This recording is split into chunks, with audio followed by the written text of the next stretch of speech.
अस्सलाम वालेकुम। You are watching decipher with Abdul Basit. मैं हूं मुंतहा हसन। नाज़रीन, आज डिसाइफर विद अब्दुल बासित में हम सबसे पहले भारत के प्रोजेक्ट 77 की बात करेंगे। इससे पाकिस्तान को क्या खतरात लाहक हो सकते हैं, इस पर बात होगी। इसके साथ साथ बांग्लादेश, पाकिस्तान और तुर्की के बढ़ते हुए दिफाई ताउन पर बात करेंगे और प्रोग्राम के आखिरी हिस्से में कुछ गजा के हवाले से बात होगी और साथ साथ FATF की एक नई रिपोर्ट जो आई है उस पर भारत का जो प्रोपेगेंडा जारी है उस पर बात करेंगे। तो आगाज करेंगे आज के डिसाइफर विद अब्दुल बासित का। यहाँ वेलकम बासित साहब। जी बिस्मिल्लाहिर्रहमानिर्रहीम। थैंक यू वेरी मच और डिसाइफर देखने वालों को अस्सलाम वालेकुम।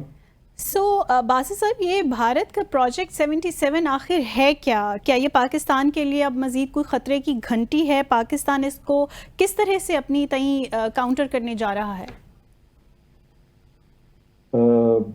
पाकिस्तान और भारत के दरमियान 4 रोज़ा जंग हुई, उसके बारे में भी बातें हो रही हैं। इससे पहले कि प्रोजेक्ट 77 की बात करूं, गुज़श्ता रोज़ भारत के national security adviser Ajit Doval साहब ने भी एक बड़ी लंबी तकरीर, तवील तकरीर की। एक कन्वोकेशन था चेन्नई में, उससे वो खिताब कर रहे थे स्टूडेंट से।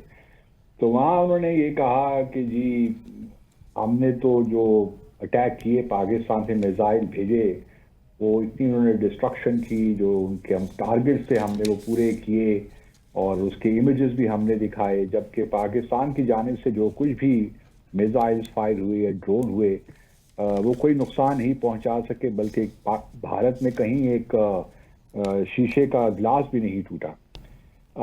तो बताना वो ये चाह रहे थे अपने स्टूडेंट्स को वहाँ पे कि जी भारत को ज़बरदस्त कामयाबी मिली है। हालांकि हम सब जानते हैं कि इस जंग में हुआ क्या, और कोई बात नहीं करता कि भारत ने कितने जहाज उनको उनका नुकसान भारत को हुआ, इस पे बात नहीं करता है। But in any case that is a separate issue. Ajit Doval साहब चूंकि एक इम्पॉर्टेंट अहम शख्स हैं और ख़ास तौर पर पाकिस्तान भारत के ताल्लुकात की जहाँ तक बात है उनमें उनका एक अहम किरदार रहता है, तो इसलिए मैंने भी उनकी तकरीर बड़े गौर से सुनी।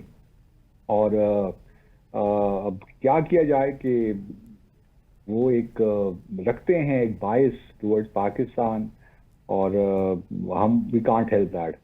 मेरी खुद भी उनसे कई मुलाकातें जब मैं भारत में था तो हुई, और जो उनके मैसेजेस थे वो पहले से ही, जो ऑफेंसिव डिफेंस उनका डॉक्ट्रिन है जिसको आप डोवल डॉक्ट्रिन कहते हैं, उसके बारे में हम सब जानते हैं कि वो पाकिस्तान को किस तरह डिस्टेबलाइज करना चाहता है भारत। जी। और ख़ास तौर पे मोदी साहब के आने के बाद तो ये सिलसिला और ज़्यादा शुरू हो गया है। जो कुछ बलूचिस्तान में आजकल हो रहा है वो भी हम जानते हैं। तो और इसके पीछे यकीनन भारत का हाथ ही है। अच्छा, इसके अलावा जो आपने प्रोजेक्ट 77 की बात की, देखिए जो ये पाकिस्तान भारत 4 रोज़ा जंग हुई, इसमें दोनों ममालिक ने यकीनन बहुत से लेसन्स लर्न किए हैं। कुछ हमारे यहाँ भी गैप्स हैं डिफेंस में, और यकीनन भारत भी जो कि उसकी कैपेबिलिटीज़ हैं उसमें भी प्रॉब्लम्स उसको नज़र आए हैं। लेकिन भारत का, जहाँ भारत भी एक इंटेग्रेटेड अप्रोच के साथ चल रहा है, वहाँ पाकिस्तान भी अब एक होलिस्टिक इंटेग्रेटेड अप्रोच के साथ हम भी आगे बढ़ रहे हैं। जी। लेकिन चूंकि भारत के पास वसाइल ज़्यादा हैं, इसलिए वो चाहता यही है कि तेज़ी के साथ जो भी गैप्स हैं उनको पुर करे। और चूंकि अगला मार्का तो होना ही है, जिस तरह हमने पहले भी डिस्कस किया था, और वो मार्का शायद डिसाइसिव हो, और इसलिए दोनों ममालिक अपने अपने तौर पे खूब तैयारियां कर रहे हैं। अब प्रोजेक्ट जो 77 है वो पाकिस्तान के लिए इम्प्लिकेशंस तो उसके लिए हैं और संगीन इम्प्लिकेशंस हैं। और ये प्रोजेक्ट 77 भारत की नेवी से मुताल्लिक है। और ये जो है नेवी को अब जो है, क्योंकि एयरफोर्स में तो काफ़ी गैप्स हैं, पहले भी हम डिस्कस कर चुके हैं। वहाँ पे 42 के करीब स्क्वाड्रंस उनके पास इस वक्त होने चाहिए, लेकिन 32 के करीब हैं।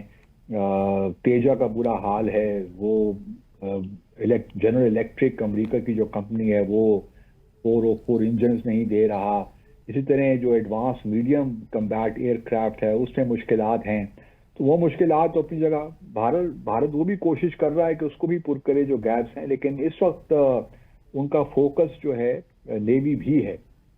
और नेवी में दिलचस्प बात यह है कि अब उन्होंने फैसला किया है कि अगले 5 सालों में उनके पास 6 न्यूक्लियर सबमरीन होनी चाहिए, न्यूक्लियर पावर्ड। और ये बड़ी इंपॉर्टेंट बात है, क्योंकि न्यूक्लियर सबमरीन का मतलब ये है कि एक तो वो पानी के अंदर ज़्यादा अरसे तक ड्यूरेशन के लिए रह सकती हैं, और फिर जो है उनकी स्पीड भी ज़्यादा हो जाती है। तो ये एक बड़ा इम्पोर्टेंट प्रोजेक्ट है। और अगले 5 सालों में जो हमें खबरें मिल रही हैं भारत से, वो यही है कि 5 से 10 सालों में, 5 सालों में तकरीबन भारत $28 बिलियन अपनी नेवी पे खर्च करने जा रहा है। और ये जो 6 nuclear submarine, nuclear powered submarines हैं, जी। ये जो है इसमें ऑब्वियसली ब्रह्मोस के साथ भी इसको कंपैटिबल, जो उनका ब्रह्मोस मिसाइल उसके साथ कंपैटिबल बनाया जा रहा है। और तो ये हमारे लिए एक परेशान कुन खबर तो होनी चाहिए। पाकिस्तान का जहाँ तक ताल्लुक है, हमने अभी तक हमारा कोई इरादा नहीं है कि हम न्यूक्लियर सबमरीन बनाएं या उसको हासिल करें।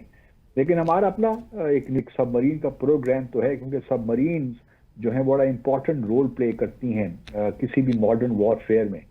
और हमारे पास भी जो है एक मुख्तलिफ सबमरीन लॉन्च्ड बैलिस्टिक मिसाइल्स का भी हमारे पास भी फैसिलिटीज़ हैं।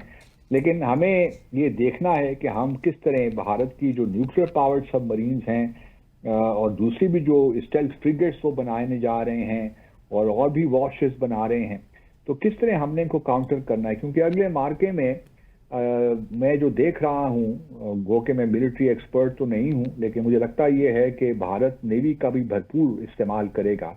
तो हमारे लिए जो हमारी पोर्ट्स हैं, ख़ास तौर पे कराची, गवादर वगैरह, ये बड़ी इंपॉर्टेंट हो जाएंगी। और कराची तो हमारा चूँकि कमर्शियल हब भी है, कमर्शियल कैपिटल है, इसलिए हमें भी थोड़ा बहुत नेवी पे तवज्जो देनी है। जहाँ हम अपनी एयरफोर्स को और एक इंटेग्रेटेड एक सिस्टम बना रहे हैं कमांड एंड कंट्रोल का, वहाँ इस अमर की बहुत ज़रूरत है कि नेवी पे भी हमारा पूरा फोकस हो।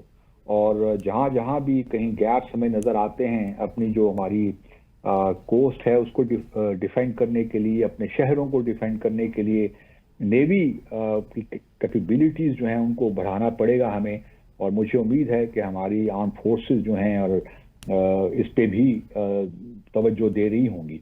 अच्छा, दूसरी जानिब मुंतहा आपको याद होगा कि नहीं, क्योंकि पिछले हफ्ते जो भारत के deputy chief of army staff हैं लेफ्टिनेंट जनरल राहुल सिंह, उन्होंने एक तकरीर की भारत की एक है federation of Indian chambers of commerce and industry, फिकी जिसे वो कहते हैं। तो वहाँ पे उन्होंने एक कहा कि जी हमने तो जो हमारी जो जंग हुई पाकिस्तान के साथ, वो सिर्फ एक मुल्क के साथ नहीं थी, बल्कि हमारे तो और भी बड़े एडवर्सरीज थे, जिसमें वो तुर्की का भी नाम जिक्र करना चाह रहे थे और चाइना का भी। तो चाइना के बारे में उन्होंने ये कहा कि जी पाकिस्तान का जो 81% जो इक्विपमेंट हमारे पास मिलिट्री हार्डवेयर है या इक्विपमेंट है वो चाइनीज़ है, तो इससे पाकिस्तान का क्या कमाल है। बल्कि यहाँ तक भी उन्होंने कहा कि चाइना ने पाकिस्तान को बड़ी रियल टाइम इंटेलिजेंस प्रोवाइड की, जिसकी वजह से पाकिस्तान को एक एडवांटेज हासिल हुआ कि उसने हमारे कुछ एसेट्स गिराए और या उनको तबाह किया। अच्छा, इस बात को लेकर इससे पहले आपको याद होगा कि हमारे, बल्कि इस तकरीर के बाद ही हमारे जो फील्ड मार्शल आसिम मुनीर, उन्होंने एनडीयू में एक तकरीर करते हुए कहा कि जो ये बात की जा रही है कि जी पाकिस्तान को जो कामयाबी मिली है वो चाइनीज़ इक्विपमेंट की वजह से मिली है, या उनके जो तैयारे थे, चाहे वो J-10C हो या और रेडार्स हों, तो ये बात ठीक नहीं है कहना। ठीक है, जो हार्डवेयर है, इक्विपमेंट है, वो बड़ा अहम रोल अदा करता है, लेकिन असल बात तो ये होती है कि उनका इस्तेमाल कैसे किया जाए, आपकी स्ट्रेटजी क्या है, आप किस तरह चीज़ों में जिसको कोऑर्डिनेट किस तरह करते हैं, और क्या टाइमिंग आपकी क्या है, किस वक्त आप हमला करते हैं, किस तरह आप सरप्राइज देते हैं अपने दुश्मन को। तो ये चीज़ें ज़्यादा अहम हो जाती हैं।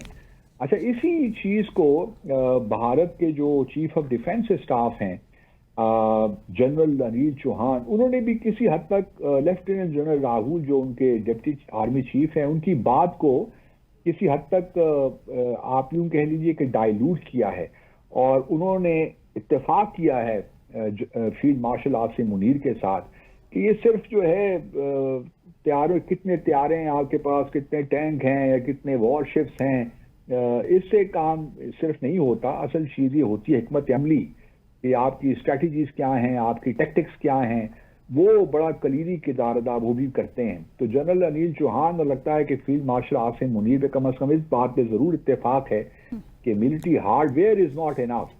उसके लिए जो लोग, मिसाल के तौर पर राफेल त्यारे को हम कहते हैं कि जी बड़ा जबरदस्त त्यारा है, बिल्कुल लेकिन जो पायलट जो उसको उड़ा रहा है उस पर डिपेंड करता है कि वो त्यारा कितनी अच्छी परफॉर्मेंस दे सकता है। तो हम क्वेश्चन यही है कि हमारी जो भी स्ट्रैटेजी रही, जो भी हमारी इस वॉर में, उसने बड़ी जबरदस्त कामयाबी हासिल की। तो भारत अब मुख्तलिफ चीज़ों को देख रहा है और हम उम्मीद करते हैं कि हमारे यहाँ भी एक इन चीज़ों को देखा जा रहा होगा कि किस तरह हमने अगला जो मार्का होगा वो हमने किस तरह भारत के साथ लड़ना है। सही, बिल्कुल देखेंगे कि किस तरह से स्ट्रैटेजीज बिल्डअप करनी है हमने, और मार्का होगा तो भी देख लेंगे।